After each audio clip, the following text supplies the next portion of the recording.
New podcast in the description. Marco Bellinelli to the Sixers. Black Panther album by Kendrick Lamar. Or executive produced by Kendrick, I should say. Earlier today, talked about tanking and mentioned the Memphis Grizzlies. And now for this, we're going to go in depth with the Grizzlies because I think they've been messing up a little bit lately. Whether it be the fact that they are one of the worst teams in the NBA. They've been riding the 6th seed for a while, even when they have been good. And I think it's a combination of holding on to tradition, being afraid to trade away the last of the grit and grind era for the sake of money, because I guess it's a smaller market. And I talked about all this a bit when I mentioned how they should think about trading Marc Gasol, which was about, a month ago or so. But clearly the guy is not traded at this point.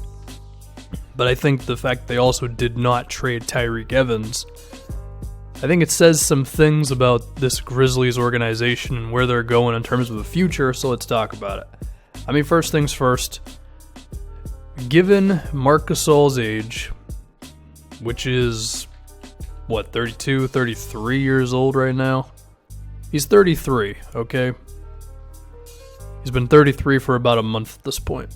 2 weeks. When you have a 33-year-old star and you're also a bad team, doesn't it make all the sense in the world to trade the guy?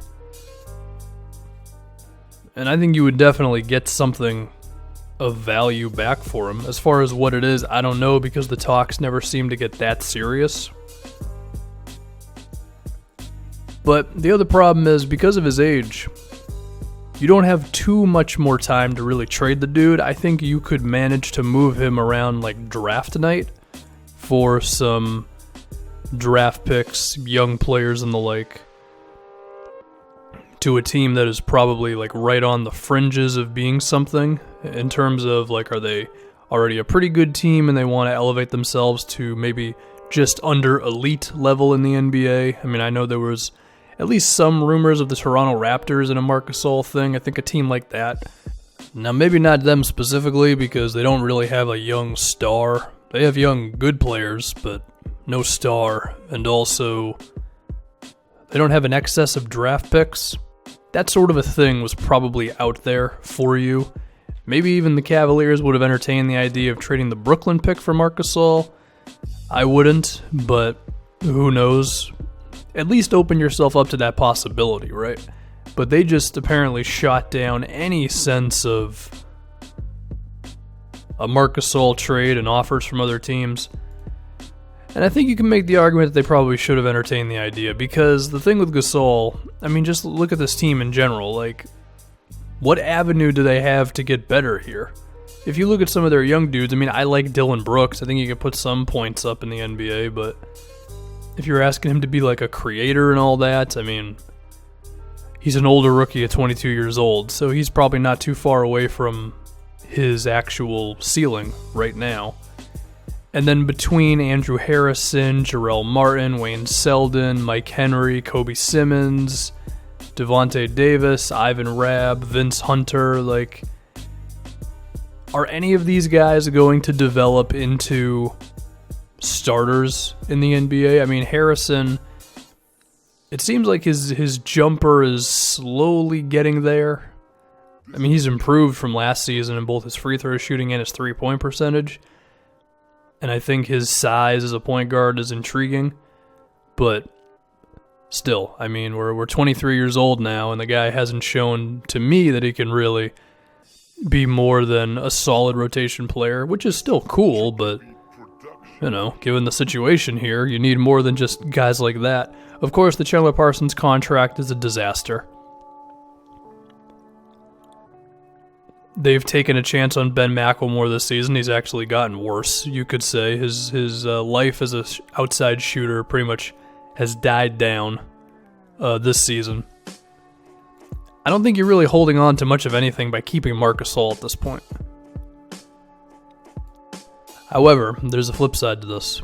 That being, number one, if Marc Gasol can remain being good, and I feel like he can just because his game is not reliant on athleticism that much. Now, there's a chance that as he ages, he could be not too good on defense because he's already a slower kind of guy. A lot of his defense has been through his size and his smarts as a player to make up for like lack of lateral speed and all that. But I do think there's a chance he could grow into being, maybe a 35, 36-year-old and still being pretty damn good for you.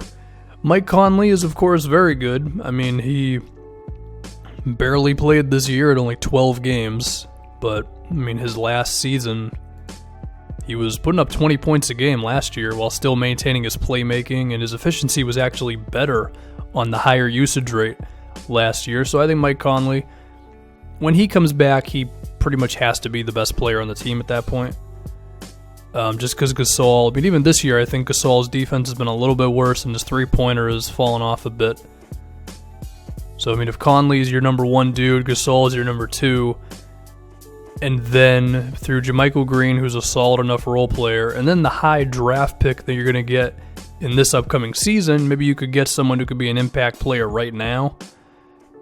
I guess it's possible that you could be a respectable product still even next season, but even then it's like, what's the point of that? Maybe, if the dude you draft is just so good that you think you could have this window where you still have Conley and Gasol, and then the guy you select can elevate himself to being one of the best players in the NBA, then you might have a chance to be a top 4 seed in the Western Conference.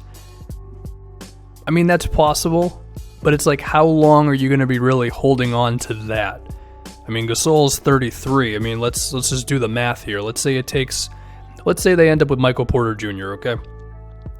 Let's say Michael Porter Jr. in his third season is the, 11th best player in the league. I don't know. That's very positive, and that might not be the case, but we're thinking on the very, very high end of positivity here.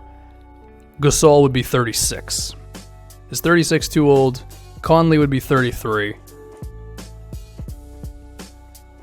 I don't know. It's grasping at straws, sure, and it could potentially work out, but it also might not at the same time, But the other thing is, just banking on everything being okay after one draft pick, I think is not the mentality you want to have when you are an 18-win team, and then the last time your entire roster was healthy, you were a 43-win team and you bounced out in round 1, Hell, if you want to go to the year before that, in 2016, 42-win team, out in round 1 once again.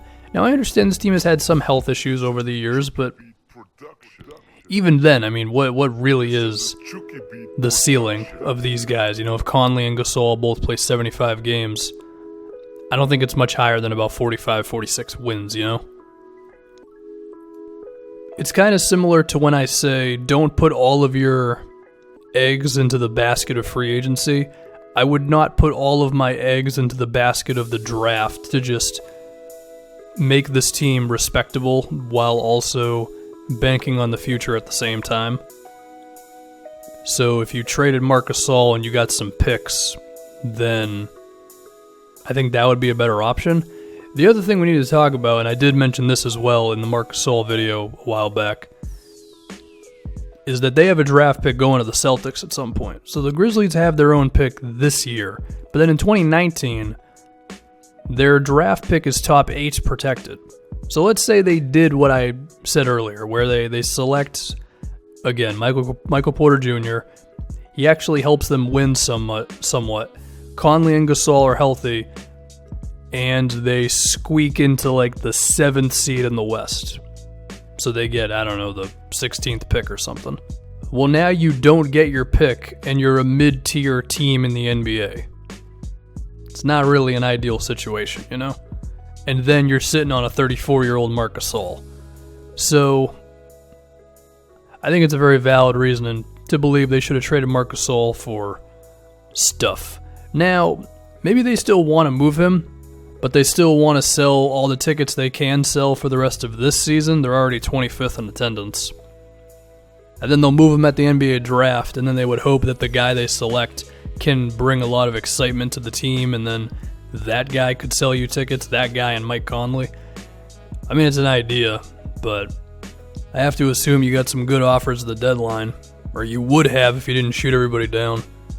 So, I mean, I have provided some positive outlooks for them in terms of drafting a guy and pairing him up with Conley and Gasol, but even then, I still think you have a ceiling on this team because of age and the fact that a lot of your young dudes just haven't really become much of anything. Whereas if you just go for the long rebuild, I think it could end up being better for you in the long run. It'll also allow you to keep some of your picks because that Celtics protection is breathing down their neck. And eventually, one of their picks will go to the Celtics. The other thing we can mention a bit here is just that they didn't trade Tyreke Evans, which it seems like they would not have gotten a first-round pick for him because they didn't get a first-round pick for him, of course. I mean, even if you don't, just get something for the guy because he's going to probably win you like an extra game or two this season. And that's the difference between, I don't know, the second pick and the fourth pick. And that can be a huge deal when you're as bad as Memphis is at this very moment. So even if you would have ended up with, I don't know, 2 second-round picks for Tyreke or a first-round pick with protections or maybe just one young dude who could do something, I think you should have gone with it. Now, I guess if they just go all the way in on being as respectable as possible next season with a somewhat healthy, not going to be healthy Chandler Parsons, JaMychal Green, Marc Gasol, Mike Conley, Tyreke Evans, and then the guy they draft. I mean, once again, what are you, 44 wins if everyone's healthy and everything goes right? Doesn't seem all the way worth it if you ask me. I think you should take that guy that you're going to draft, pair him up with other young dudes, be really bad, and then, get yourself high picks and do that whole spiel. But you're not exactly setting yourself on the right foot for that because you didn't trade Marc Gasol. So, that's what it is. Being bad is beneficial as long as you know what you're doing. Anyway, new podcast. Marco Bellinelli to the Sixers, Black Panther album, executive produced by Kendrick Lamar, and I'm done.